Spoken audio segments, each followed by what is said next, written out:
What's up, everybody? Joe Carlton here.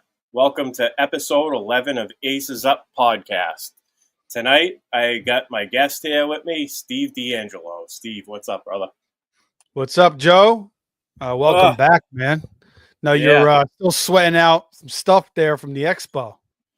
Dude, I'm still exhausted. 1 day of rest did not do me any good. I think I need a couple of days rest, but unfortunately, that's not going to happen because we're going right back on vacation in the morning. We're taking the kids up to Lake Winnipesaukee in New Hampshire, up in the White Mountains. We're spending 3 days up there. We got doing stuff for the kids. This is going to be more of a kid vacation. But nonetheless, we're still going, brother. We're going to be more exhausted. You know what's going to feel good, though? And what I suggest you do is right when you get to that lake, you jump right in that thing. Yes, sir. Make you feel like $100 for sure. Going down the water slides, having the water splash me in the face. Yeah, I'm looking for that. Definitely in that water, man, right away. That'll make you feel great. Yeah, now it's gonna be good, man. You know, get that last trip in before the kids gotta go back to school. So, yeah. So tonight we're gonna discuss some of my experience at the Fantasy Football Expo. It was my first time there. We'll get into some week one takeaways, week one preseason game takeaways. We'll discuss. We'll each talk about a player we anticipate moving up and or down, or one each in ADP. Throughout the drafts through late August and into the beginning of the season. And then we're actually going to do a drafters best ball draft. We're not sure if it's going to be the $3 or the $10 one, and it'll be whichever one is closest to fill in when the time comes. So if anybody wants to hop in a draft with us, we'll be doing that second half of the show. That drafters best ball. We have a promo code for it. I'll put the banner up once we get a little bit closer with all the information on how to get your deposit bonus. But for now, let me give I'm going to talk about my experience at the Fantasy Football Expo to start. So, Thursday night was probably my favorite night because it wasn't so crazy. I met up with Rick. Got to meet Rick for the first time. My co-host Rick from Thursday checked out. We had a couple of drinks together down the hotel lot, down the DoubleTree lobby. Nice. I got to meet Greg Kellogg was there. JC, finally met JC in person. Awesome. We stayed. Now they have a fire pit out back, and we stayed out there till like 2-3 in the morning, just drinking. Wow. We had a couple of coolers. I was hanging with JJ Wenner, Gary Davenport, Drew Davenport. I'm sure I'm missing somebody. Jameson Hutchinson. If I'm missing you, I'm sorry. But that was the most peaceful night. We all sat around that fire and we talked about pretty much everything but fantasy football. And that's what I really liked about it. That's cool. Yeah, we got to, know each other a little bit personally and, bond that way. And, I really like that part. Friday, I played in the poker tournament, Football Guys Poker Tournament, also a great event. How'd you do? We didn't do nothing. I doubled up once. I got ace-10 I got the Jack Queen of Hearts to call me. I doubled up once. I made it through the first break. They broke my table. I got down. The next table I went to, I picked up some hands, but got no action. I had, kings, aces, really no action. And then when it came to my all-in moment, I got ace, queen, spades against pocket tens, and the run-out was a queen in the window, so I was feeling good. But my opponent ended up with 4 tens. He got quad tens on me on the run-out, so that was the end of my day playing poker. It was fun though. I had a good time. Yeah. I still hung out there. There were a lot of prizes given away, which I won none of. I didn't win anything all weekend actually, but just to highlight the event and how good it was. That was a fun time. I'll be looking forward to doing that again next year. Saturday, I participated in Draft Night Out, Jim Kelly Superflex Division. The draft went well. We made it through 13 rounds, and we are still, although we may have finished it. We finished it up in, slow draft style. Had a great time there. I got to meet Corey Hart, I believe his name was. Sat next to me. Good guy. We talked about fantasy content and just the draft football things. I was drinking margarita trees. So the bartender that was waiting on our table convinced me that if I order the margarita tree, I'll save money because you get 4 of them hanging on a thing for $42, and if you buy 4, individually, you end up spending 60. So she convinced me to get that. I got a couple of those throughout the day. I got one of those during the draft, and then the party that night. The party was there at that bar that night. I got another one there to start that party off too. So it did a lot. There was definitely a lot of alcohol consumption, but it was a good time. And then, cool. and then, did you go to that late night? Did you go to that late night bar that everybody goes to, or you didn't make that? So yeah, Sunday night was karaoke and the bar Jose's Landing. Yeah, we went there. We didn't stay all that late, but I did end up getting Dennis Michelson to come, at the Mike Media. I got him to show up and have a beer and hang out with us. That was awesome. The expo itself, where we had the booth, was great. I had people come up to me and tell me that I'm doing good. I'm really good at what I do. Keep it up. Keep doing your podcast. Friday night, my highlight. Yeah, fantasy dog can't hang with me. I know Iggy was impressed. The next morning we got up. There was one. Yeah, one of the mornings we got up. We went for breakfast, and Iggy was like, "Damn, Joe, I'm impressed," because he knew he saw what we drank the night before, and he's like, "I'm impressed that you're up and going." I said, "Yeah, I'm surprisingly fresh. I didn't expect it to be that way, but I can hang, I guess." You were living off the adrenaline. It's like pretty much. Yeah. But when you come home, then it hits you, But Jamie's here. Jamie in the chat. We saw him Friday night at the party at Centennial Park. He did an interview. Me and my wife actually participated in this. We each had to answer one question. My question was if I could bring back an NFL player, a retired NFL player from their prime, to join my starting lineup, who would it be? Obviously, I went with Marshall Faulk. I mean, he's the first running back to become duo threat, and it was like having a wide receiver and a running back in your lineup back then. And he was the first one to do it. So give me him.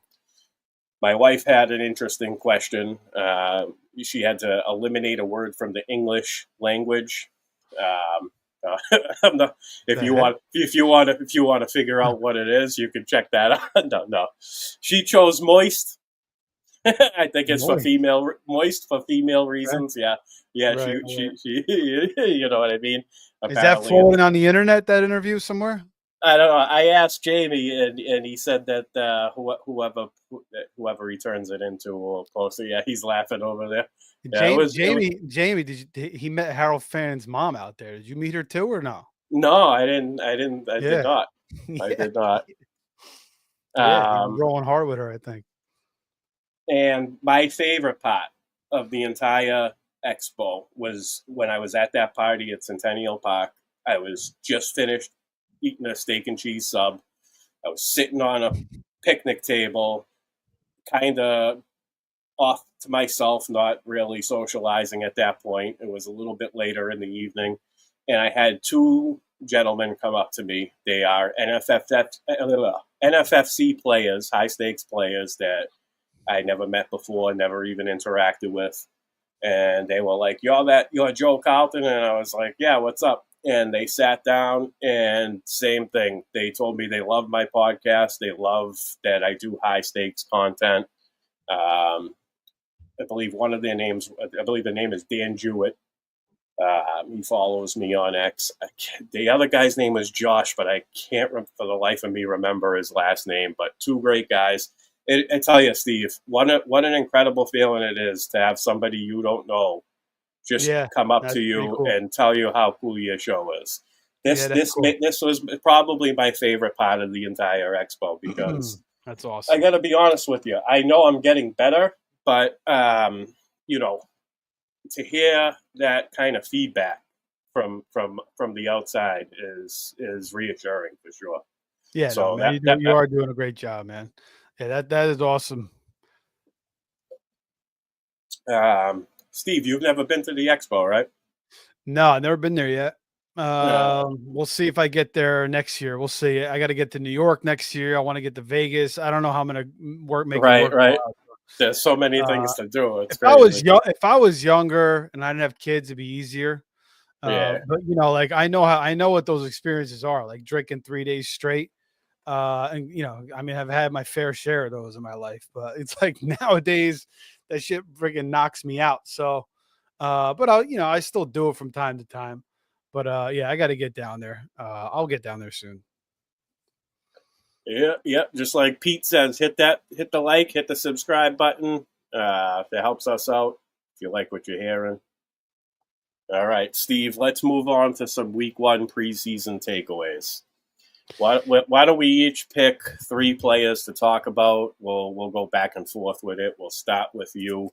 Give us a guy that you want to talk about. I guess I'll start with let's start with the first game, which was Thursday night. Keaton Mitchell Yes, coming sir. back from that the ACL knee injury, and saying he's healthy. He feels back to his former self.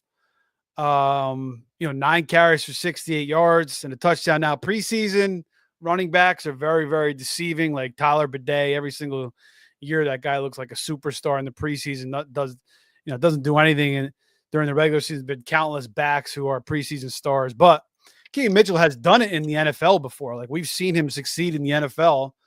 And Justice Hill, obviously, he's going to play alongside Derrick Henry, but you'd have to think if anything happens to Henry, Keaton Mitchell's more of the direct handcuff there. So he's definitely a guy that, after seeing him now looking healthy and fresh like that and making cuts and showing off his speed, I'm taking towards the back end of drafts now, whether it's best ball or or in a high stakes 20-round draft. Nice. I agree. Keaton Mitchell certainly looked good. He had 2 rushes that were 20 or more yards. 22-yard rushing touchdown, 68 yards on 9 carries. Yep. He's definitely somebody that will be able to step in for sure if something were to happen to Derrick Henry. Yeah, actually, Rasheen Ali didn't look that bad either. He had 9 carries for 37 yards, 19-yard run. But yeah, I mean, Mitchell's ahead of him. Dearness Johnson's also there, but again, he played towards the end, 18 carries, 57 yards. Keaton Mitchell's the guy you want as the handcuff there. I agree. We'll hit somebody that Fantasy Dog is talking about in the chat. He brought up Shedeur Sanders. Yeah, I liked what I saw.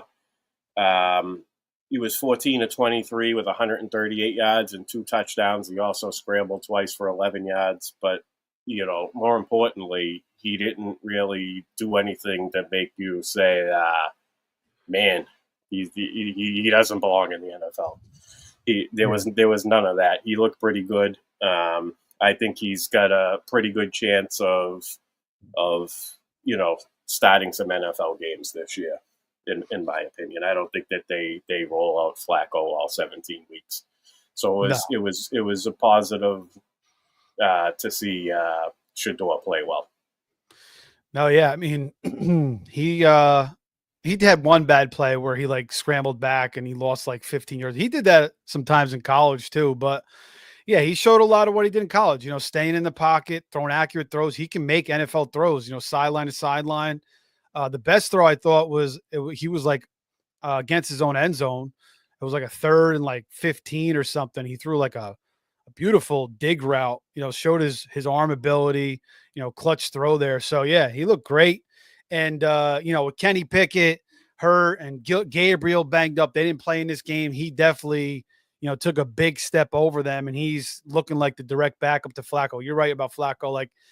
Maybe we get 10 games out of Flacco tops, but probably nothing more than that. He'll either get hurt or he'll throw like 4 picks in one game, and the Browns will be like 2-5 or something. Then they'll throw in Shador at some point. Sounds about right. But let's see him finish the rest of the preseason first. Obviously, we don't want to get too giddy yet, but yeah, he did look good. And again, a lot of what you saw on tape in Colorado showed on the field in that game. And again, and sometimes these drafts go like that, where teams pass on a guy and then they continue to pass on him, and they fall into this pattern. So he definitely fell too far in that draft. And what else you got? Who else stuck out to you, Steve?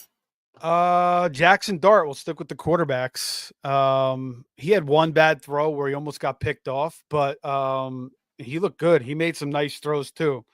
Threw a beautiful touchdown pass down the left sideline. I think the little Jordan Humphrey, Sean Payton's boy, who the Giants have now. He was 12 of 19 for $154 and a touchdown. So I thought he looked really good. So that's kind of encouraging. Same thing with the Browns. So it's like, if Flacco goes down, at least, you get a little bit more hope on guys like Judy and Njoku that Sanders can come in and keep these guys relevant. Same thing with the Giants. Like, if Russ flops, Russ was 6 of 7 for 28 yards. So he's dinking and dunking, throwing, flat passes. It's kind of the same thing he did in Pittsburgh. He doesn't have the wheels anymore. So it's a similar situation. I feel like we may see Jackson Dart sooner than later if he continues to show out in the preseason. But I thought he looked pretty good there in his debut as well. Yeah, he also had 24 rushing yards, and overall he finished with a 0.6 points per drop back. So that he's got dual threat upside. He can run. If he happens to take over the job at any point, he might be a quarterback you can stream. Yeah, I mean, especially if in super flex leagues, that's a guy you want to be going after. All right, I'm gonna bring up Isaac Tesla.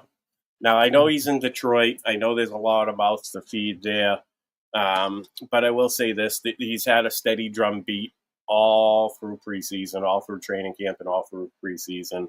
He made one hell of a touchdown catch. I think he high pointed that ball nicely in the end zone. It was contested, high pointed it up. Yeah. He got both feet down in bounds. He impressed me for sure. He played 100% of the pass plays with Hendon Hooker on the field, and he had a 20% target share. And his TD pass was from Kyle Allen, but I mean, like I said, it's just the way he went up and got that ball. I think that he is probably going to be the wide receiver 3 when all is said and done and the season gets going for Detroit. So, obviously he'll come with some inconsistency, but I definitely liked what I saw. Yeah, I mean, like you said, he got great reports in camp.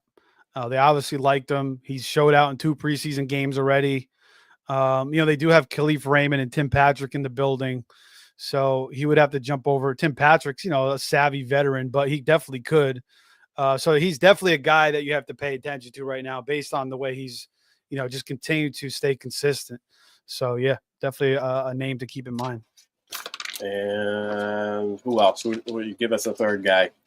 Well, I'll give 2 more guys. I'll give one guy that I'm a little bit concerned about is Trey Harris. I know he's played like a lot of the snaps. I think like 100% of the snaps. He played a lot, and he had like 1 target. I think he had 1 catch on it. So I don't know. I want to see a little bit more from him. I kind of had high hopes for him. But now that Lambert Smith, they're saying that, he's got a battle with him now. You still got Quentin Johnson in the building. So he's a guy that's, being drafted in every single draft pretty much, going a decent spot. So I want to, his preseason showing has not been good so far. Second round pick too. So I want to see a little bit more out of him. And then a running back for the Cowboys, Phil Maffa. I mean, I know he only had 10 carries for 36 yards, but I thought he had 1 carry that kind of impressed me. So I'm going to pay a little bit more attention to him. That backfield is so muddled. They have so many different guys, but I'm talking about like late best ball or just getting ready for the fab in general. So that's kind of why you want to pay attention to the preseason. It's this way when Fab comes along during the season, you have those guys in your mind, and then you kind of know what to spend on them, and you could stay ahead of the market too, and get guys a week or two ahead when there's an injury or you see a guy struggling, and the backups there from the preseason. So that's why you want to stay pretty hard in the preseason. All right, I'm going to jump to a running back. It's going to be Tony Pollard. We know that Tajay Spears suffered a high ankle sprain on the second drive of the game. This opens the door for a boost for early season workload for Tony Pollard. He dominated over the first two drives. He had an 80% snap share, 67% rushing share, 75% route participation rate. He scored from inside the 5-yard line, so he's effective in the goal line. I think that he's going to probably move up. I know we were going to talk about guys that are potentially going to move up. I'll go ahead and hit my one guy now. That's who I was going to talk about. He was going about the seventh round, like right around the 7-8 turn. I could see him living in the 6th round. With him being the every down back there in Tennessee, the offense is, Kim Ward's going to make the entire offense better itself. And so I just wanted to talk about that. I'm totally content targeting Tony Pollard as my RB2. If I'm targeting, an RB3 with mid to late season upside, as opposed to an RB3 who you can just plug in during bye weeks. I think that's Pollard would be a good bridge for that type of build. So, yeah, I mean, I've been grabbing a lot of Tony Pollard. I'm kind of excited about him. The Tajay Spears injury, and that's kind of been Tajay Spears' problem. He's always kind of banged up. Pollard again looked much better last year. Another year removed from that broken fibula injury that he suffered in Dallas, and now he's got Cam Ward and a better offensive line. So that offense should be in more scoring opportunities. Tony Pollard should be the guy. He's one of those backs in the 7th round that I love clicking on. And you're right. I think he's going to start moving up to the 6th. Like, I'd rather have him than DeAndre Swift. I think he's got more upside than Montgomery. He's a safer pick than Caleb Johnson. We don't really know too much what Caleb Johnson's going to do yet. Pacheco, he's also 2nd year removed from his fibula injury, so he'll be better. And then RJ Harvey's, that's a nice click too. But yeah, I think 6th round, he'll probably start moving up there. I agree. Nice. Fantasy Dog says he just subscribed to your nice, channel. Appreciate it. Yeah, that, man. Steve does some late. If you're up late, man, Steve does a lot of late night drafts. It's definitely good stuff. I if I don't catch them live, I usually get them I listen at work the next day. They're always a good listen. Yeah, appreciate that, man. Appreciate that. I'm going to bring up another injury. Rachaad White with the groin injury. We know Bucky is Bucky. What does this mean for Sean Tucker? Any thoughts on Sean Tucker? And I was like, when I watched Sean Tucker at Syracuse, I was like, this guy, he looks good. It's kind of like Chase Brown. Chase Brown looked really good at Illinois. I kind of thought they kind of looked similar, like just quick break tackles, had that burst. I know Sean Tucker had that heart problem in his rookie year, which kind of made him, and then he was kind of buried on the depth chart. He had some chances, but Rachaad White kind of just kept it. So yeah, maybe he's a little bit healthier now and, a little bit more adapted to the NFL. I don't mind taking some shots on him. But I don't think Rachaad White's injury is that serious. I think Bowles said it's like a day-to-day thing. So we'll have to see. But definitely Sean Tucker's on your radar because, if something happens to Bucky, he certainly steps into a great opportunity if, Rachaad White's going to have that groin injury linger on. All right. And I want to go over the Denver backfield the way they did. So I know that you can't believe anything that Sean Payton says. He was saying Dobbins was going to be the RB1. And now when it comes to the first preseason game, we see RJ Harvey dominating the snaps. He had 67% of the snaps. He had all of the rushing attempts, 20% target share.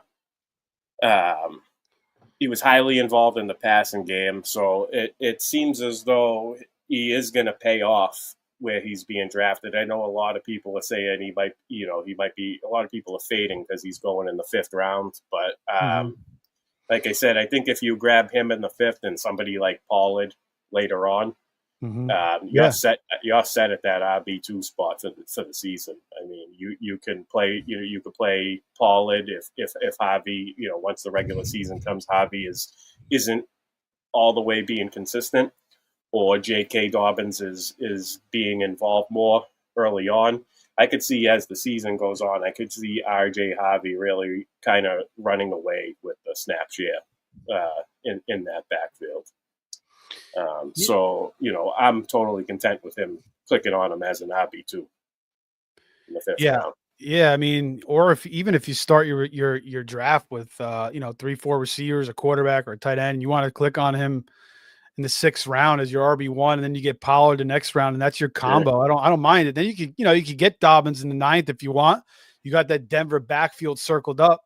You could take Jordan Mason, who I like taking. Even Mixon. I know nobody wants him right now because we don't know what the hell's going on with him, but he could be back week 1, week 2. We'll see. I mean, I haven't been clicking. I'm just saying if you don't build your team with running back depth early on. But yeah, RJ Harvey, he's getting some criticism because he was bouncing too many runs outside, but it's kind of what he does. And, he's going to hit some of those, and he's too explosive. He's too much of a playmaker, and he's too different, I think, to just completely fade him. And yeah, I love J.K. Dobbins probably more than most. I mean, I've always been a J.K. Dobbins guy. And I think if he stays healthy, he'll be on the field, all year. He'll have a presence. He'll probably be the goal line guy for most of the season. But they're going to use Harvey in the red zone too. They're going to want to get creative with him in the passing game. But Dobbins could do both too. But the problem with Dobbins, we all know, he's going to probably, I don't know. I mean, maybe this is the year he stays healthy, but he hasn't been able to stay healthy. He misses back-to-back seasons, ending injuries. Then he misses 4 games last year. So down the stretch, the last 4 games of the year. So yeah, RJ Harvey, man, I think his talent is just too much. And it may take a little while before he fully blossoms, but you're trying to win championships in fantasy football, and you're playing for the end of the year. So RJ Harvey's a guy you got to click on. Nice. And one more guy I want to bring up who is now on the radar. That's Torrey Horton. He had 95% root participation. I know JSN and Cup weren't active, but we have to bring this up because we don't know where Cooper Kupp is at. We don't know how long he's going to last throughout the season. We don't know if there's going to be a re-injury. We don't know if he's going to have as much volume as we're used to seeing Cooper Kupp get. So just the contingent upside alone, I'm going to start drafting Torrey Horton later in the drafts. He had 3 receptions for 31 yards and a touchdown. I think he's easily the favorite to be the wide receiver 3 on the team. And like I said, if something happens to Kupp or JSN is getting just absolutely blanketed by defenses, I could see Horton being in fantasy relevant. Yeah, looked pretty good.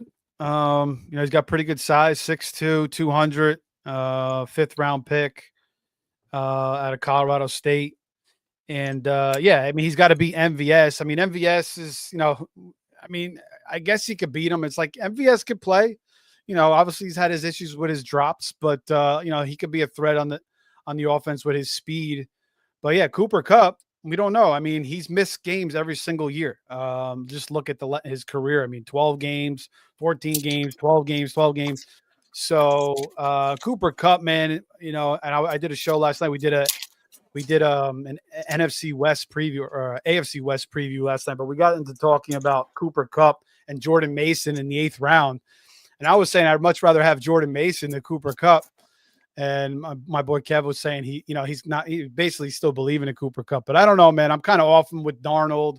That offensive line, no more McVay. He doesn't break tackles like he used to. He's not going to be good after the catch like he used to be.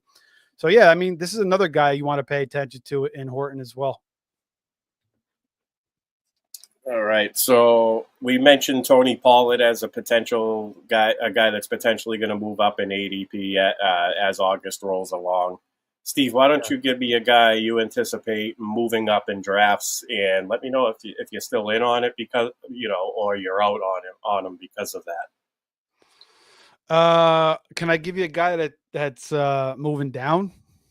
Yeah. All right. We'll do that. Yeah. Yeah. You can give Yeah. us a guy that's moving up. So we saw Genty have that game, 3 carries for -1 yards, and I did a OC, and I saw him go in the middle of the second round after that game, which was kind of crazy because he's been going like 7, 8, 9, sometimes towards the end, but mostly 7, 8, 9 around that range. So that's just a preseason overreaction, man. I mean, he had nowhere to go. I mean, it was like there was nowhere to go. So I don't know if these people just like they just get bad vibes or whatever. So I mean, teams were ended up. This guy started with like CMC and Genty as his first 2 backs, and now he's going like the 12th spot in most drafts. So normally going like 7, 8. So he's dropped back like 4 or 5 spots now. And again, I saw him go like the middle of the second round, which I thought was crazy. Absolutely, that's an auto click all day, baby. It's gonna start. I'm gonna start trying to get the back end of the draft, man. If he's falling like that, I'll bring up a guy that I think is gonna fall, and it's because of the way it's gonna be Breece Hall. I think he's gonna start falling into the 4th round. He's gonna be living in the 4th round, I should say. And I think it's got a lot to do with the rotational back usage that the Jets showed in week 1 preseason. It's been a little bit of a drumbeat throughout training camp that they were going to take more of a committee approach. I wrote it down, but not that was the notes. Isaiah Davis was in on the long down and distance plays. Yeah. So to pass protect. I think you're going to see Breece in the pass game more than anything. I think Braylon Allen is going to have a role, and it is going to be more of a rotation than Breece being the 3 down back. So he's going to be a drop in. He was going mid-3rd or early to mid-3rd round all throughout the summer. I think he's fallen into the 4th round, and he's probably going to be living in the 4th round for the remainder of draft season. So if you think that's a discount, man, then that's where you want to take him because, like I said, he's been going. Yeah. Yeah, I love it because I still feel good about him in the 3rd, with the presence of Allen, and I do like Isaiah Davis. I feel like Isaiah Davis is pretty talented too. So there will be a mix. Obviously, Breece will be the main guy, but yeah, if he starts falling to the 4th, I love that. And so that's basically it. That's all I got for ADP movement. Yeah, I mean, a couple other ones like James Cook. I don't know if he's going to move too much, but he's returning to practice tomorrow, supposedly, or he returned to practice today, I think. So that signing could be happening soon. Jordan Love just had surgery today, and then Dobbs got hurt. So that's scary. And then Matthew Stafford, I mean, he still hasn't showed back to practice. So Devontae Adams and Puka, like I had the 12th spot in one of the drafts, and Puka was there, and I took him, but I didn't feel good about it. Like I feel like Puka, I don't know, with this Stafford news, and even Devontae Adams, like I don't know if he should be going in the 1st round. I feel like he's more of a 2nd round click. What do you think? Who's that? Devontae? You say Devontae Adams? Puka. Oh, Puka. Yeah, I've been fading Puka all summer. Yeah. I only have one share of him, but I didn't even feel great about it. When they added Devontae Adams, I thought to myself, if Stafford, even if Stafford isn't healthy, if Jimmy G, everybody wants to bring up Jimmy G and Devontae and with the Raiders and how bad that went, but the Raiders and the Rams are 2 completely different teams. Sean McVay and versus whatever the hell was going on in Vegas, completely different. So, yeah. Well, I don't know who was calling the plays. That's why I didn't say Antonio Pierce. But I just think that the first thing that went through my mind is Devontae Adams is going to possibly outscore Puka. So why would I be drafting Puka at the back end of the first Yeah. round? Yeah, no, it's definitely concerning. It's definitely concerning for sure. Obviously, but Garoppolo is still concerning too. If Stafford's not there, I mean, I know it's a better system, but it's not going to be nearly as good as Stafford. So yeah, that's a little bit concerning. Najee, he did some running today. I don't know what that means. Neighbors missed practice today, and they're saying that might be it could be one of the reporters is saying it could be concerning. So I don't know what's going on there. I think it's a shoulder injury. So he may start to drop a little bit. We'll see. And then Ayuk supposedly coming back week 6. So maybe he starts to bump up a little bit. You mentioned that Dobbs getting hurt today. Is a lower back injury, I believe. I don't know exactly what he was. Yeah, I think Jordan Love had a thumb surgery, right? Well, yeah, but it was on his non-throwing hand, all right. So I mean, Oh, it was okay. yeah. Well, they're saying they don't know. I mean, he might be back week 1. Either way, it's still not great, Dobbs with the lower back injury. Wicks is hurt, and it's the other wide receiver, Jaden Reed. Yeah, Watson's still out. Watson's going to start hearing the pup. Matthew Golden. That makes me think Matthew Golden is in prime position to smash his ADP. Tucker Kraft too, and easily potentially another player that could be moving up in ADP as August rolls along. So if you're looking to draft Matthew Golden, get him now, because if that Dobbs injury turns out to be a serious injury, I do know it's a lower back. We don't know how serious it is, but if he misses time and that entire pass catching room is banged up to start the season, we could see Matthew Golden gain some momentum right there at the beginning of the season. Yeah, and Tucker Kraft. Pete's asking how the expo was. Pete, I did my 10-minute expo breakdown at the beginning of the show. You're going to have to go back and listen. But to sum it up, it was a great time. I had a blast. I wish you were there. I didn't see you there. Yeah, overall a great time, great experience. Got to meet all the people I've been following the last couple of years. Had conversations about football, had conversations about life. And yeah, overall a great experience. Already looking forward to next year. All right, so we are going to jump into a drafters best ball. Let me put this banner up. We have there it is here. Boom. You get oh no, that's not it. This is it. Sign up for drafters. Use the promo code TSABETS on your first time initial deposit. You'll get a match up to $100. So you deposit $100, your balance will say $200. You deposit $50, your balance will say $100. And we're gonna hop in. Steve, which one do you want to hop in? The $10 Superflex has 3 away from being filled. The $3 one, it's got 4 filled. You want to hop in the $3 one? Maybe a couple of our listeners can join us. If we hop in the $10 one, it's going to fill up right away. And yeah, the NFL Best Championship Mini 3. Yeah, the $3 NFL Best Ball Championship Mini 3. Let me hop in there. All right, ready when you are. And we give a minute or two or whatever. We can start now. I'm in there. Oh, you went in there? Shit. Yeah. Oh shit! It's filling quick. You better get in there. 4 more, right? Yeah, 4 more spots. The $3 mini. Anybody wants to draft with us? Hop in there. We're gonna do this draft. Let me share the screen. I'll share the screen when it fills. 46,000 entries, baby. We got. Let's see. What's the contest details on this bitch? We got down. 25K is the overall prize. First place prize is 25K. It's a season-long contest. Week 1 through week 17. Total points for. There's no eliminations. There's no playoffs. It's just a total points contest. There's no reset. It just goes total points 1 through 17. That's it. Nice. I like that better.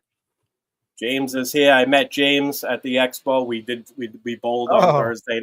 We did some bowling Thursday night. He played in the poker tournament. That's awesome. It was good to meet you, James, brother. That's awesome. One of the most positive, one of the most positive people in this space for sure. All right. How many we got?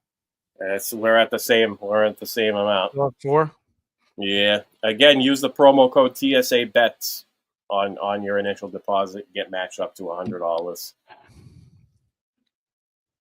Nice. Who look good? Look really good. Tanner McKee, backup for Philly. He was throwing darts all over the field. So that's good news. Something happens to Hurts, you feel a little bit better. And I think he had 1 or 2 starts last year, maybe 1 start. Or maybe that was the preseason. I think he started 1 game, but he looked good. I know Kyle McCord was getting some love, but he didn't really play that well. Tanner McKee looked good. All right, we're starting up. Looks like, right? Yep. There we go. Let me post the board. There it is. We have, let's see. I got the number 2 pick. And Steve, where are you? Swift, 7. Yeah. Swift. Steve's in the 7 spot. Let's see. Anybody we recognize? That Philly kid, Cornelius Lane, Jensen, FF Links. Sky Trucker. Oh. Looks like it's just you and I, Steve. Donkey from Shrek. There we go. That's one guy we know. Nice. Yeah. James bringing up. Yep. Tip showed up during the poker tournament. Tip was another one, man. Great to finally meet him and hang out. That's cool. He's been he's given me some great advice throughout my fantasy podcast. How many hotels were people staying at? Was it like a bunch of hotels or just one? Yeah, or 2? So the main one was the DoubleTree. That's where they had the karaoke night. That's where the hanging out by the fire pit was going down after hours. But no, people were staying all over the place. Some people had. Did they have a pool? Did they have a pool there? Yeah, they did have a pool. Some nice. People had Airbnbs. Yeah. Some people were staying closer to where the bars were, where we had the poker tournament and the Saturday night party. There were some hotels. That's about 10, 15 minutes away from where we were staying at the DoubleTree. But yeah, people were spread out all over. And you went to the Hall of Fame, obviously, right? We did not make it to the Hall of Fame. Oh my God! I know. I had the free tickets. We didn't find time to go. I mean, we would do it. I did the poker tournament. We bowled on Thursday. I guess your first time there. You go next year, but that's something you got to do. Yeah, it's definitely something we will check out. Me and my wife were saying that. It's a shame that we didn't do that, but I've been to the Hall of Fame, but not the Expo. Chase, I'm on the clock at 2. I'm gonna go Bijan. I'll chalk it up with Bijan. He's the clear-cut number 2 behind Chase, in my opinion. Guy averaged 26 points per game with Michael Penix at quarterback, and we know Michael Penix is starting this year, so in on the Bijan train. Yeah, Bijan. You can take Gibbs there. Yeah, I don't even mind you take Jefferson there. I don't hate it. Even Saquon, if you want to take Saquon, I'm fine with that too. I'm going to take Saquon. You're in the 7 hole. Yeah, unfortunately, James, I was drafting at the Expo. That's what, and that draft took forever. I felt like we were there from 12 until like 4:30, and we still only finished 13 rounds. So, after that, we did dinner. We ate some dinner, and then it was time for the Saturday night party. And then Sunday we were gonna try to get there early Sunday before the booth. But Saturday night ended up being so hectic that we opted for the extra hour and a half of sleep instead of going to the Hall of Fame. So yeah, I would have did the same thing probably. But yeah, we'll definitely check that out. Next year. Yeah, 100%. So Neighbors doesn't fall too much, goes to the 8th spot. Not yet, but we'll see. Maybe a little bit later on. Drake London, man, I think love getting him. I got to get more of him. I think he's going to have a monster season. There goes Ladd pretty early in the second round there. A.J. Brown as well. You were right. Genty's fallen. Yep. A-Chain over Genty. There we go. Yeah.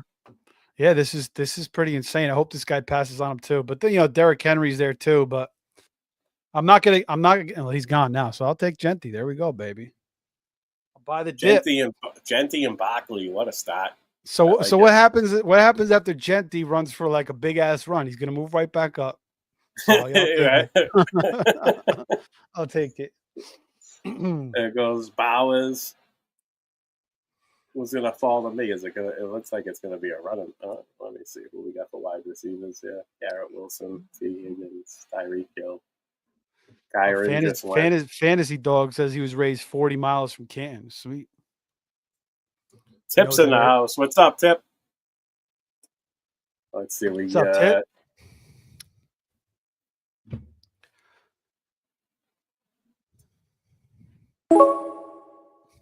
And we got Garrett Wilson. So now it's my turn. I think I'm gonna go McBride here. I just want to double check some shit real quick. T. Higgins, Tyreek Hill, Marvin Harrison, JSN. Yeah, no. No Taylor? Nah, I'm gonna go McBride here.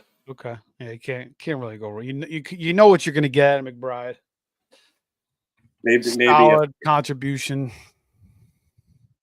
every single week. Maybe if Taylor's available when it comes back. We'll see. Did you they had wiffle ball game there too, right? No, there was I didn't see any wiffle ball games breakout this year, unless I wasn't there for that. But because they got rid of the football game, I heard, right? Because too many people were getting hurt. Yeah. I will say this though, we had to walk through that dome to get to our booth, and it is a nice little field. So I think I'm gonna go JSN here. Walk in a wide receiver one. Okay. Robinson, McBride, JSN to start from the 2 spot. The 1 spot goes with the Cincinnati pairing, Chase Higgins, and then grabs Jonathan Taylor. We got Terry McLaurin. Wow. No discount on Terry in this one. Wow, this guy loves some Terry. Yeah, I think Terry's going to show up. They need him. But, yeah, that's high. It usually goes in the 4th, 5th.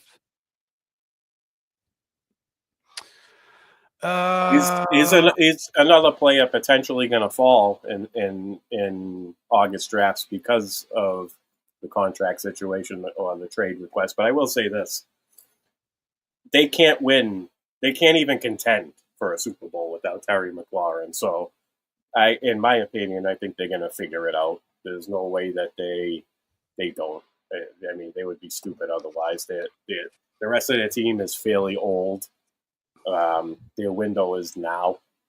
And, a lot of Jaden Daniels' success in his first NFL season was because he had a true wide receiver one in Terry McLaurin. So, yeah, I'm not too worried about him. I will take a discount on him though if he happens to fall into that 5th round.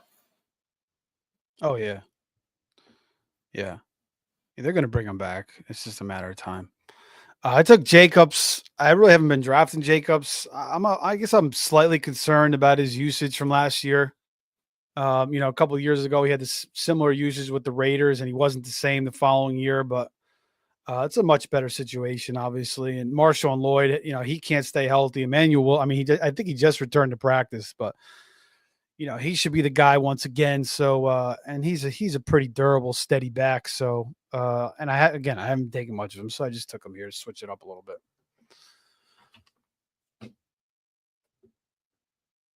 Interesting here. Some good receivers to pick from. I'll switch it up. I haven't been taking much DJ Moore. I'm kind of anti-Bears, but I'll take him here. They're saying they're going to use him in the backfield more, which I think is which I think is kind of smart because he does have that running back ability. He's such a great he breaks so many tackles. So like screens, swing passes, yeah, I mean it can totally work. Manufactured touches. That's absolutely what DJ Moore brings to the table there. Yeah, I'm switching it up a little bit here. Normally, I mean, again, I love DJ Moore so much. I've always loved him. I held off of him though, like early in those Carolina years, because I always hated the quarterback situations. Then I pounced on him with Fields, and then last year I took him in some league. Wasn't great, you know. Obviously, he didn't produce from where you're drafting him, and I'm a little scared again. But I'll take a shot. You know, if they're going to use him in the backfield, Ben Johnson's going to get creative with him. And he gets like the Amon-Ra, you know, manufactured touches, what they did with Amon-Ra, and he really could have a big season. I think I'm going to go Cortland Sutton here. I think he is the clear cut wide receiver one. He's going to continue the production that he's going to pick up right where he left off last year. Bo Nix's favorite target. It's not even close. Let's see. I think I'm going to grab my boy. This is going to be a hometown pick. We know that he has home run ability, big play ability. He's a great Ramondre. Yeah, no, not yet, Ramondre. Trevion Henderson, baby. He started off his NFL career with a 100-yard kickoff return. Yeah, it's pretty special. That's pretty special for sure. Half of Drake May's targets went to him. And for the time that they were on the field, I know it's a small sample size, but going to be heavily used in the passing game. And, especially down the stretch, down the second half of the season. I have a couple of builds where I have them as my RB3. They're pretty good.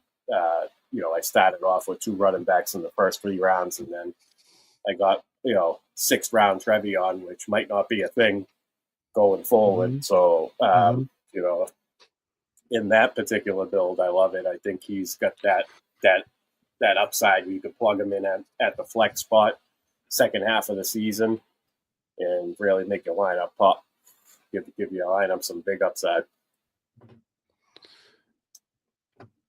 Yeah, it's going to be interesting to watch him in the preseason again coming up this week. If he has another big game, he's going like second round in some drafts. I've seen it. So the hype is real right now.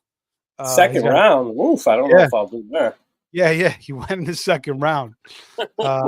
Some people, they get a little giddy. But Trevion is definitely an exciting player. So it's going to be interesting to see in New England, man. It was a good debut for them in the preseason, similar to the Jets. They both came out and kind of pounced their opponents. Obviously it's preseason, but you like to see them take care of business, especially with the first year coach in the building. Nice. Who'd you take? Devonta Smith? I love that pick. Yeah, Devonta Smith, very, very solid. You're going to get out of him. You really can't go wrong. Philadelphia is going to pass more this year. I feel it, man. Their defense played so above their head last year. Not that their defense is bad or mediocre. They still have a very solid defense. You factor in all the touches that Saquon got last year. I feel like they might dial him back a little bit. Not a lot. I'm not really worried about his production. I'm not scared of the curse of 370. I don't think he's just going to magically get hurt. He plays behind still an elite offensive line. We saw Will Shipley take one. It was like a 30-something yard touchdown. So, if Saquon approaches that same hole, he's going 35 yards to the house too. So, he's still in a beautiful situation. I think them being the Super Bowl champs, they have a much more difficult schedule. The game scripts could call for more passing overall. And I think that particularly benefits Devonta Smith, A.J. Brown as well. Maybe even some Dallas Goedert, just because he's going so late in drafts that he'll probably outperform that ADP. Yeah, no, he's a good value. I've always liked Dallas Goedert. The problem with Dallas Goedert is I think he's played one 17-game season. I mean, he always gets hurt every single year. He misses like 3-4 games. So he puts together 17 games, 100%. He'll pay that off. He's just always is getting hurt with something. And there it is, 6th round Rashee Rice. That's a price that I'm in on big time. Yeah, We know a in best ball, even more so in best ball, right? Yeah, we know a suspension is coming. I mean, I'm anticipating 4 games. I don't think it's going to be more than that. I don't see the NFL punishing the Chiefs to that extent. And even if they do, it could be an appeal, bring it back down to 4. Yeah, it could be. I'm going to predict 6. But yeah, you're right. It could be an appeal, go back down to 4. But yeah, I mean, actually thinking about it, I haven't really been taking much Rashee Rice because he's going in the 4th round so many times. But if you can get him in the 6th, especially in a best ball, I haven't been getting a lot of Pearsall either, and I like Ricky Pearsall. I mean, he's got his own opportunity now, and I really like the way he finished the year last year. But yeah, Rashee Rice, 6th round in a best ball. I think that's you can't really ask much more than that.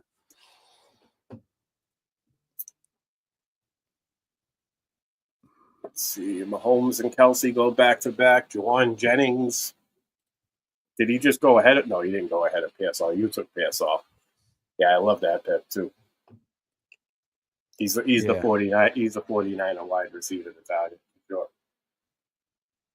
Just hope he can stay healthy, man. He's always popping up with something here and there. But Pearsall. Yeah. Well, I mean, he got shot, right, and then so that kept him out a long time. But then he had something else going on. He had a hammy earlier in training camp. Yeah. I mean, he's been healthy all camp so far. So far, so good. And the Niners, I mean, so many injuries. That Juwan Jennings calf injury, I don't know what the hell is going on with that, but he hasn't been out there in a while. So, I don't know.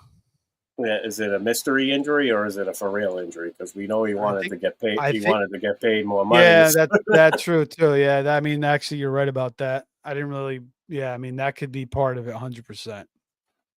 And he's got the purple hair going on, so who knows? But yeah, that offense should be good and consolidated early on. CMC is a smash. Kittle's a smash. Pearsall is the next beneficiary after that. I mean, I've never been a Juwan Jennings guy in general, so I mean, I can't say I don't have any shares. There is a particular build where I took him at wide receiver 3.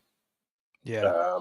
But in that particular team that I have, I started 3 running backs, so I will not be flexing a 4th wide receiver. So it'll be Jennings and if any of my bench players that I drafted for upside end up panning out, I can rotate that spot in and out. But Jennings just was a little bit earlier in draft season. Jennings seemed like the safe pick at the time. So yeah. No, I don't think he has a ceiling. When everybody's healthy, he gets pushed down the totem pole big time. Well, I mean, I don't know because, I mean, even when Ayuk was healthy last year, Jennings was kind of the alpha before he got hurt. I mean, Jennings was still stepping up. Even when Pearsall was there down the stretch too, Jennings was still contributing. I think him and Purdy have a pretty good connection. They do. So, he does move the chains, but I just think that, McCaffrey wasn't involved at that point. So I just think there could be a lot of games where he gives you 3 catches for 51 yards, 4 catches for 58 yards. And I mean, you want more. You want more than that. Yeah, I mean, you're going to get that from any 7th round receiver, though, for the most part. But yeah, I mean, I believe in Jennings. I'm a little worried about the calf injury, or maybe he's extending it because of this contract thing. But he's trying to get paid. He had a big season. He stepped up for the team last year. Also stepped up in that Super Bowl and in that playoff run for them as well. So he's been waiting in the wings, and when he was finally called upon, he performed. So I understand him wanting to get paid, especially this stage in his career. Joe, did you see who I took there? Justin Fields. Yeah. What else is new? The typical pick. Definitely gonna be my most owned quarterback. I love Fields, man. I have a lot of them too. he looked good in the preseason game. He did have that 8-yard scamper for a touchdown. Like I said, I've always been a Fields guy, especially in fantasy.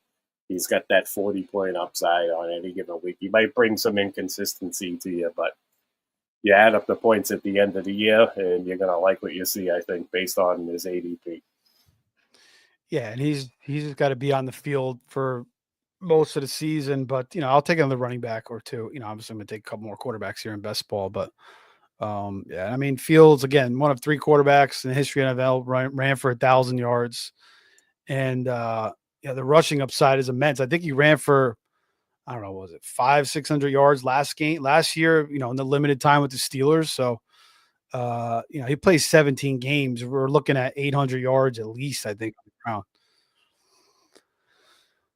All right, let's go to tight end. Let's get Tyler Warren. He had a pretty good debut. I like that. Caught a couple of passes early on. So I think he's going to be a big target for them. Especially even in the NFFC drafts, he might be my highest owned tight end. I'm pretty sure he is.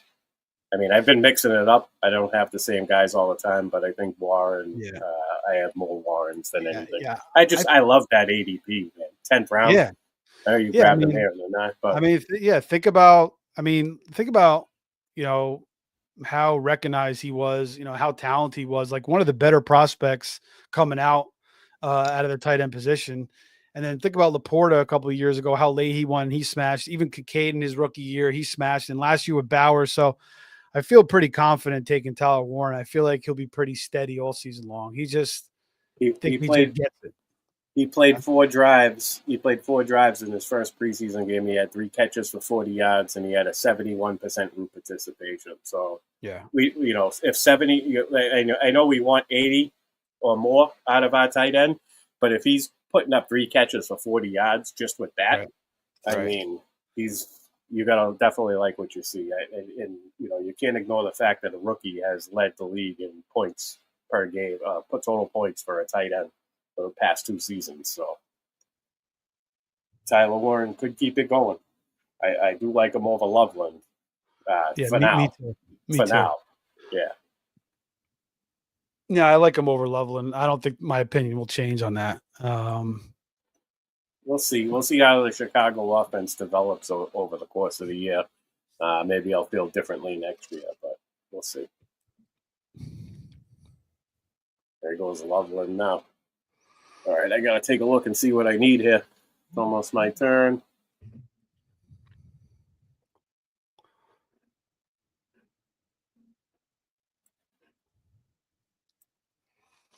I got 4 wide receivers. I got 1 quarterback.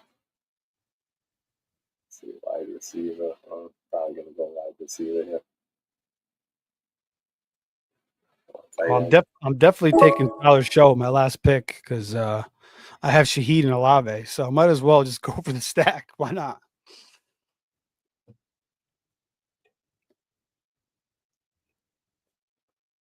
Damn, I just got sniped. Jaden Higgins was what I was looking at. So, I got to get a stack here. I don't know. Yeah, it's a bit early, but I'm gonna take Tucker Kraft. I have Matthew Golden, and there's a chance I might be stacking up Jordan Love within the next couple rounds. I like it, man. Kraft's again, all those injuries. Kraft, there's a world where he could be the leading receiver on that team too.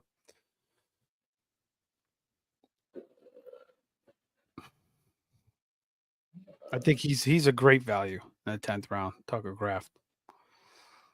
Tank Bigsby. This guy went Tank Bigsby round 10. I think I'm liking Tootin over Bigsby. Me too. I like Tootin too. That was a nice. Did you see that run he had in the end zone?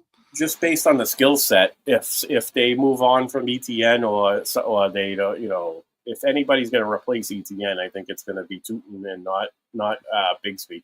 Bigsby just seems like the in between the tackles goal line guy. I don't see him catching passes. Yeah, he was getting some hype as like the top guy, and then the preseason game kind of just buried that. And I thought Tootin was running really hard. I thought he looked pretty good. Again, had that nice goal line run where he was backing into the end zone, not giving up on his legs. He got pushed in a little bit, but it was still a strong run by him. So I like, and I've been kind of drafting him more and more. I'm kind of excited about him, and that's Liam Cohen's guy too. So I like Tootin. I mean, it could be like a crowded backfield, but again, you're trying to, bank on towards the end of the year. Who's going to win the job? Who's going to show out? Who has the most upside? All right, what am I doing here? I may take two. I may take two in here. I like Cam here too. I'll go JJ McCarthy here.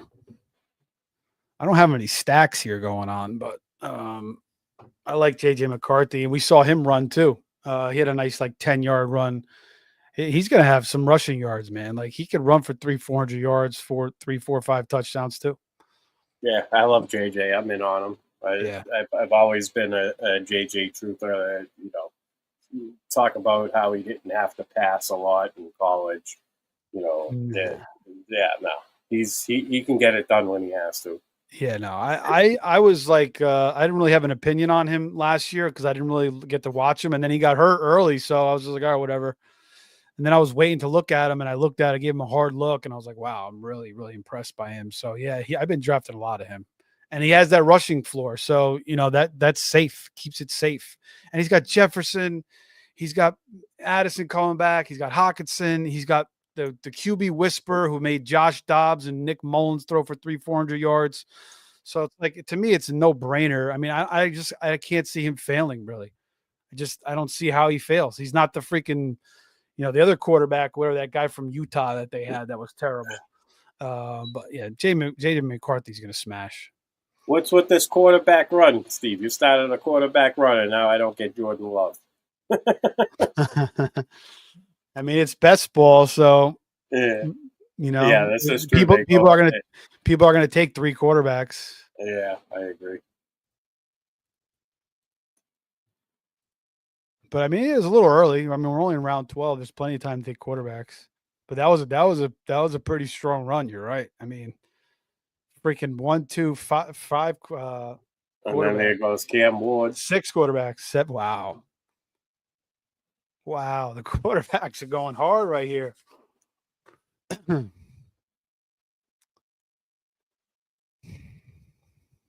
There is not many left. Not many starters left. Gino is like, I feel like that's a pretty good one. I mean, I could see Gino throwing for 25, maybe 4,000 yards, run, some rushing yards maybe.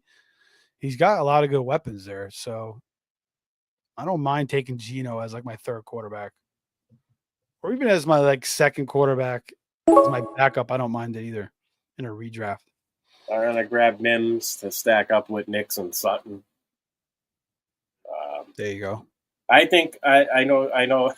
Steve, this goes back to the Willie Miles versus Steve Marvin Mims argument, but I actually think Marvin Mims has the edge. Well, yeah, he's basically. I mean, he should be the number 2 right now. I mean, he's still got Velli there, but yeah, it's just a matter of is Payne going to give him the playing time, or is he going to be like a kind of like a specialized player, like a Devery Henderson type, going way back into the Saints? But no, I mean, Mims finished out well. He made some big catches down the stretch. I think he had 2 touchdown games down the stretch last year as well. So Pat Bryant still, he's still got to develop a little bit. I do like Pat Bryant, but we'll see what happens. I mean, 12th round, especially when you have Knicks, makes a lot of sense. There goes Gino. Nice. Pete wants to know if we like having defense and special teams. Actually, Pete is the original Mims truther. Actually, yeah, he is. He got me on Mims last year. Actually, Pete is the original Mims truther. He ran Mims ran like a drag route wide open in the end zone, and Pete was like, "Here comes Marvin Mims." If they use him more, if he gets more touches, he's definitely gonna be able to flex him. This fucking guy took Anthony Richardson from me. Unbelievable. I have Tyler Warren, so I was trying to get a stack. Yeah. To answer your question, Pete, I like it. we've talked about it before, you and I, Pete. This why I really love Pete's defense and special teams article every week. So I used to be an early, take one, sometimes two defenses in the draft, but make sure I grab one of the elite ones. I don't do this anymore. I wait until the last 2 rounds to take my defense and my kicker, just for the simple fact that early on in the year, there's always a defense that's not in the top 10, that's not being drafted, that presents itself to be a top 10 defense. If you can sniff that team out, add them to your roster, and then stream the other one. I play in leagues that have 20 roster spots, so generally I'll carry 2 defenses most of the time. One that I really like, a top tier defense that I like, that I'll play most of the time, but then I'll rotate a spot for streaming purposes, matchups, defense that's maybe playing better as the season goes on, or is riding a hot streak, and then they come across a good matchup. I like to stream defenses. So yes, Pete, it is an art. It is definitely an art. I always say that you want to get 25 points out of your defense and your kicker. That's what your goal is. I'm not saying that's what you're going to average, but that's the goal. You want to get 25 points from those 2 spots. You're sitting pretty, because there's some weeks that they only generate. They can generate less than 10 points, and those 15 points is they go a long way each week. Especially if you can figure it out and be consistent with it week to week. Those extra points add up. Yeah, I like to stream defenses too. I take my defense at the end of the draft, and I'll look for sometimes I'll look for a week 1 matchup, like the Cardinals are playing the Saints week 1. So that's been and I noticed they're getting more popular, the Cardinals defense. And then I'll just cut them, and then I'll look for, I'll play the market, like whoever the shittiest quarterback is or whatever injuries happened. You just see what the best matchup is, and then you just, the one downside is you got to spend a lot of fab on it. And if you take a strong defense like Philly or Denver, you could pretty much, you could stick them most weeks. They're going to give you pretty reliable points, and you could save that fab money. But, you could play it both ways. But I am a streamer. I like looking for those opportunities. I mean, you can get a defense, and you could play in ahead too. And, they give you that 20 points or 15 points, and it really makes a huge difference. I mean, kickers a little bit more unpredictable, but the defensive streamers, I mean, sometimes they're pretty easy to predict, and they give you those monster weeks, which is huge. Because, sometimes you stick with those Philly, Broncos, and you stick with them through tougher matchups, and they don't have great games. They give you 3-4 points when you could have streamed and maximized your defensive position. So, but we were talking about how Duke likes to grab like 2 or 3 defenses sometimes, and he just plays the matchups too. So right. I don't mind. I don't mind that. I've never really seen anybody do that either. Like, he's the only guy I've really seen do that, like to carry, or maybe a couple other guys, but he's definitely one of the main guys that does that. He'll do it. He'll do it if he really, really, really likes what he has through the first 12, 13 rounds. He will take 3 defenses. I don't think I could ever do that, but maybe I'm 2, but not 3. I'm pretty sure that he maps out the schedule, and there's 3. That's not just give me 3 elite defenses. That's I mapped out the schedule. I know who I'm going to play each week. Yeah. If the draft allows me, if I smash the draft through the first 13 rounds, then I am grabbing those 3 defenses. And then, like you said, now you don't have to spend fab on streaming the defenses. Yeah, and I noticed that, like, even in the season, like, he'll make pickups too, and he'll plan towards the end of the year, like week 10, he'll make pickups in advance and just hold those defenses, and you'll see 3 defenses on his bench. So yeah, I mean, that's another way to play it, which is a little bit more unique. And he's won some big contests, so he knows what he's doing. So yeah, like I said, man, sometimes I'll carry 3 defenses going into the shootout. If I'm in the shootout and I have the fab to spend, and when you got to finalize that roster in week 14,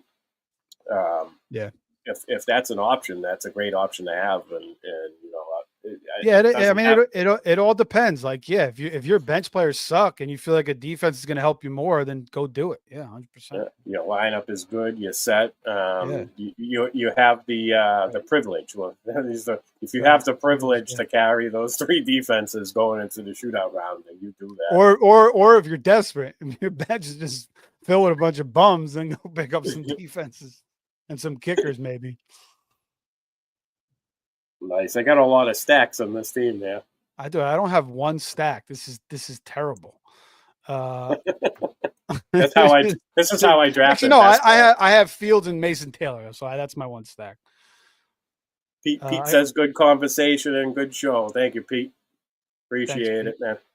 I'm taking Shipley there, obviously, to back up Barkley. And Shipley, man, I mean, I liked him coming out of Clemson. So he's a quality back. No more Kenneth Gainwell in the mix. I know AJ Dillon's there, but Shipley will get some usage. So if you take Saquon, I think it's a good cuff. Michael Wilson in the round 16. So I feel like I don't know why I'm drawing a blank, but I don't think he's the wide receiver too on that team.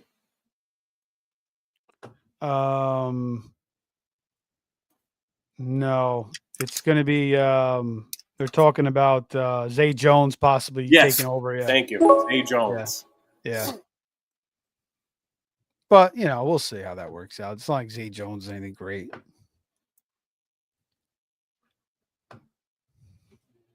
But either way, like. How many guys is Kyler Murray going to make good? It's going to be McBride. It's going to be Connor. And then hopefully, you expect Harrison to take a jump. But other than that, it's not like Kyler Murray's going to be out there throwing for 4,000 or 5,000 yards. He's going to be running. They're going to be handing off to Connor. It's going to be a bunch of, 4 or 5 yard delayed routes to Trey McBride, and Harrison. So, I don't know. I mean, this point in the draft, you take a shot. And Wilson, I kind of liked at times too, but. Actually, I got one stack here I got to go with. I mean, it's going to be a very unique stack, but I got to do it. The Tyler Shuck, Rashid Shaheed, Chris Olave stack, which not a lot of people are going to have. When you have 46,000 entries, this is the shot you got to take. So we'll see. Wow, hopefully he wins the job. Round 17, John. Oh, that's value if you ask me. How about Freiermuth, though? Like, he's being shit on. Oh, actually, he went before Jonnu. Okay. If Freiermuth's being shit on, too, like, nobody wants Freiermuth. Ever since Jonnu got into the building, nobody wants either of those tight ends because they don't know how it's going to work out. So I'm in on Jonnu. I'm going to say this right now. I still think that he has a chance to be the number 2 target on Pittsburgh, even with Freiermuth there. They don't really have a clear-cut number 2. I mean... What number 2 wide receiver? Yeah. I'm hoping for Roman Wilson. He just went actually, but Jonnu is Artie's guy, so I think it makes sense. I like it. I think he can push for 10 points per game. I know a lot of people think that that's a little bit high. I have an actual acting bet with Billy Wasowski.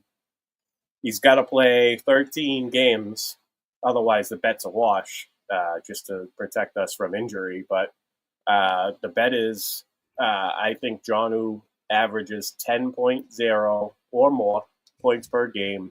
It's going to be minimum 13 games. I should have made it 10, but it's Billy. He's a good friend of mine, so I gave him the cushion. He's saying that it's free money, but I think. I'm sorry. Go over that. What was the bet again? Jonnu to average 10 points per game. Okay. Minimum 13 games played. That's funny because Pete and I had a bet last year. Jonnu have 6 touchdowns, and it was so slow. And all of a sudden, Jonnu just came out at the end. I think he finished with 7 or 8, so Pete got that one. But yeah, I mean, they threw to Jonnu so much last year. It was crazy, and that hurt freaking Tyreek and Waddle. It was so much Jonnu and Achane, like 4 or 5 yard passes, and I even saw it again in the preseason. It was like 3rd and 12. And Tua threw like a 6-yard pass. So it's just like I don't know. It just frustrates me. I think Aaron Rodgers is going to like him. I mean, I think Freiermuth too, though, man. He's just like, I don't know. Like, I don't know how much he's going to block. Could be John will get more routes run, but we'll see how it all works out. But yeah, I think he'll like him. I think there's a pretty good room there for Rodgers. It's just the way the offense is. There's just a lack of pass catching weapons. I mean, they're going to run 12 personnel. It's just obvious that that's going to be a thing. They might be one of the most 12 personnel teams in the league this year. But them and the Browns. Mm-hmm. Yeah, I heard the Browns are supposed to play a lot of 12 too. Yeah. Jalen Royals, I take there, and he might have some opportunity early on in the year. So I was looking at him too. I like him in best ball. I don't know how I feel about him in managed leagues, but yeah, I'm taking him in managed too. I'm taking some shots on him late because Rice. If Rice gets 6 games, then I think, and Hollywood always has his injury concerns. I mean, who else do you have? You have Worthy. They're not going to go back to Sky Moore, I don't think. So I think it'll be Royals. They'll probably have to rely on him early. And he was a pretty productive receiver at Utah State. He does a lot of the same things that Rice can do. He's good after the catch. Oh, they took Sean Tucker. Nice. A couple of guys we talked about. Manangai, how do you pronounce his last name? I'm kind of coming around to. Yeah, I'm kind of coming around to him too. He's a Jersey kid, Rutgers. Rashawn's been living on the injury list, and he's got a foot injury again. And DeAndre Swift is no every down back. Yep. So he piques my interest a little bit as a late round RB dot throw. Yeah, I actually took him in one league the other night. I got to get one more tight end and I guess another running back. Then I'll close this baby out. I'm gonna grab Kendry Miller. I was gonna take him. Oh shit! Right. That's all right. No, that's fine. That's fine. I have Jacob, so I'll take Marshall and Lloyd if he falls to me. We'll see if he falls. What about Chris Brooks? Nah. I'm going for Marshawn. I'll stick with the draft capital. I know Marshawn's been banged up. Chris Brooks hasn't done anything. Maybe Wilson. I got to go with Marshawn. I mean, he was a pretty high pick for them. I liked him coming out of USC. He just returned to practice today too. So, but yeah, he just can't stay on the field. Yeah, I was just gonna say, I hope I'm the best, man. Stay off that injury report. Because I did like him as a prospect for sure. You say he hit the draft capital. He was one of the better running backs in last year's class. We haven't been able to see it yet though. Yeah, and I have Jacobs here, so I'm going to take him. Let's see, round 20. What can I mix in? How many running backs do I have? Oh shit, I have a ton. I was thinking about taking Naylor there to go with McCarthy, but that's fine.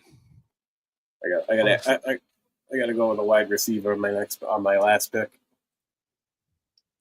Yeah, and that's kind of why I like drafters and DraftKings, because the 20 rounds, the 18, you get an underdog. Sometimes your teams feel a little off. You're always wondering who to take. At least with the extra 2 rounds, you can feel like you could balance it out a little bit better. Yeah, on the 18 rounds, your quarterbacks or your tight ends, you got to go 2. One of them. Yeah, in my opinion, if you want to maximize the upside of your build.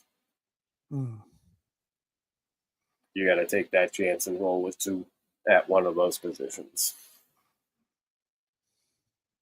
Most optimal build.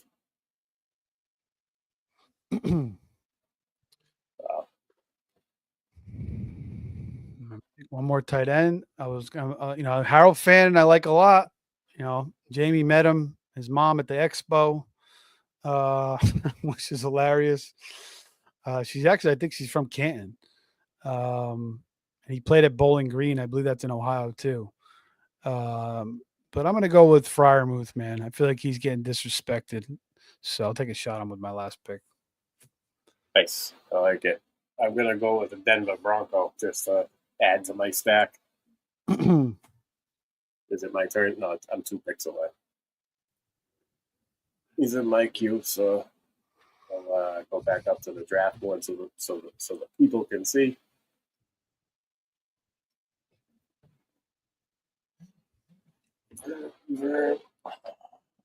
He's texting me. Don't they know I'm on a show right now? Nice. All right, here we are. Troy Franklin. Where is he? There we go. Nice. He's been having a pretty good camp, right? Yeah, he's the favorite to get out to be the wide receiver 3. That was Bo Nix's guy too at Oregon. So I'm gonna run through my team real quick. I got Bo Nix, Geno Smith, Sam Darnold at quarterbacks. Probably my weakest position. I do have a Bo Nix, Cortland Sutton, Marvin Mims, Troy Franklin stack, so that's good. Geno Smith, I did not stack with anybody, so that's basically a naked Geno. Sam Darnold, I have stacked with JSN and Torrey Horton. My running backs are Bijan, Trevion, Zach Charbonnet is probably my most owned running back. I love him this year. I don't have much Kenneth Walker, so if you're fading a guy, you're obviously in on his counterpart. That's usually how it works. You would be not wise. That's the play. If you're out on one guy. Very opposite of me because I'm drafting Walker and I'm not drafting Charbonnet. But I mean, you're playing the right history because Walker can't stay healthy. Yeah, well, I think Charbonnet gets standalone value as well. It would be tougher in redraft to determine when you're going to play him with Walker healthy, but in best ball, you get those games without having to figure it out. Trey Benson, another great handcuff. If Connor would have missed time, Benson actually looked good in his preseason game. He was used in the passing game, so I'm liking Trey Benson this year. I know he was a roster clogger last year. Connor stayed healthy. But he's entering year 2. I think he's got some upside this year. Monangai we just discussed. Sean Tucker, the Rashad White injury opens the door for him. He's produced when he's gotten the chance. He's a great late round best ball pick. If he does get some action, he could produce a boom game. Kendre Miller, same thing. He's got contingent upside. If they were to move Kamara at some point during the season, I think Kendre is the next running back up. So I like that pick. My wide receivers are JSN, Cortland Sutton, Rashee Rice. Got him in the 6th round. Absolutely love that value. If he falls to the 6th round, it doesn't matter what format and what draft I'm in. I'm clicking on him every time. Yeah, I agree. I'm with you there. Matthew Golden. It looks like he might have a golden opportunity with all the injuries there in Green Bay. You poet. Marvin Mims, we discussed already. Torrey Horton, we discussed already. And Troy Franklin, that was just a Denver mega stack. We know I used my 2nd round pick on Trey McBride. Again, he's my tight end 1 this year. I have him ranked higher than Brock Bowers. I just think that the way he finished out the year, the amount of targets he commands, and with the fact that Marvin Harrison is expected to take another step forward, I think this helps McBride. I don't think it hurts McBride at all. I think it'll help his efficiency even more. Tucker Kraft and Jatavian Sanders to round out my tight end room. So I'm actually pretty okay with this team. I don't mind it. It's a 3-7-7-3 build, as usual. And, not bad. I'm okay with it, Steve. We talk about your team? Yeah, I did a 3-7-7-3 too. Same thing. Yeah, it's par for the course. It's the most popular build of these. Yeah, I think in a 20 round, you want to try to get 3 quarterbacks and 3 tight ends. I think it's pretty good. Unless, you're getting if you get Trey McBride and one other strong guy, like if you had Trey McBride and Kraft, I think I'd be okay with those 2 guys. But, Sanders has some upside too. But, you could grab another quarterback or running back or receiver or whatnot. All right. So, I got Fields to pair with Mason Taylor at tight end. Then I get J.J. McCarthy. I don't have anybody pair with him. I was going to get Naylor later on, but he went. Then I got Tyler Shuck, the stack that may differentiate me from the rest of the field with Chris Olave and Rashid Shaheed. Now he's got to win the job first over Spencer Rattler, but I expect him to win the job. But yeah, if he doesn't, then it'll just be one big donut. But I think he'll win the job because Rattler, they can't roll Rattler. They got to go with Shuck. And he was, second round pick out of Louisville. So, he might be, he might throw 23 touchdowns. Maybe he throws 20 picks, but, you don't care about the picks. You just want the touchdowns and the yards and, maybe some big games down the stretch. So it made sense in that build because I had those two guys and I needed another quarterback. So they could flip flop all year too. There's no definitive starter there.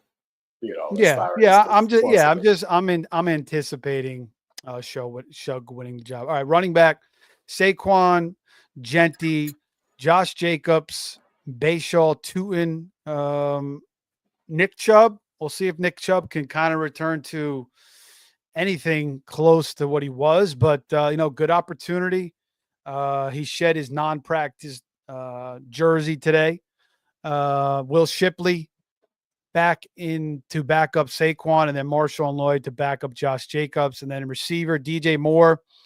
Haven't been taking a lot of DJ Moore, because I'm kind of fading the Bears in general, other than like a little bit of shares of Roschon and a little bit like maybe one share of Manungai. But honestly, I think this is like one of my first shares of DJ Moore, a guy I've been historically very high on. But I like the fact that reading reports that they're going to use him in the backfield, get creative with him, manufacture touches for him. So that's what we want to see with DJ Moore because he, you get him in the open field, he breaks tackles, he's got the speed to break past the defense. And think about like what Jamar Chase does when he catches like those, 7-8 yard curl routes and then just runs past the defense. And that's a lot of what DJ Moore did with Justin Fields 2 years ago. So they got to get back to that. Devonta Smith, very, very talented, obviously behind Saquon and, AJ, but Devonta we still haven't seen his best season. Ricky Pearsall, all the injuries there in San Fran, should have a nice year. Chris Olave, I see a bounce back for him. Concussion's a little bit of a concern, but I think Shuck will make him and Shaheed, who I also took, pretty relevant. Romeo Dobbs, a little bit of a back injury today. Now you got freaking Jordan Love getting thumb surgery, but she'll be back for week 1. Dobbs got plenty of time to get back as well. And then Jalen Royals should fill in nicely for Rashee Rice, I think, the first couple weeks. With Rice suspended, could do a lot of the same things. So maybe it gives me some productivity early in the year. And maybe he continues to develop. I kind of like what I see out of him coming out of Utah State. Tyler Warren, I think, will be steady. We already saw it in the preseason.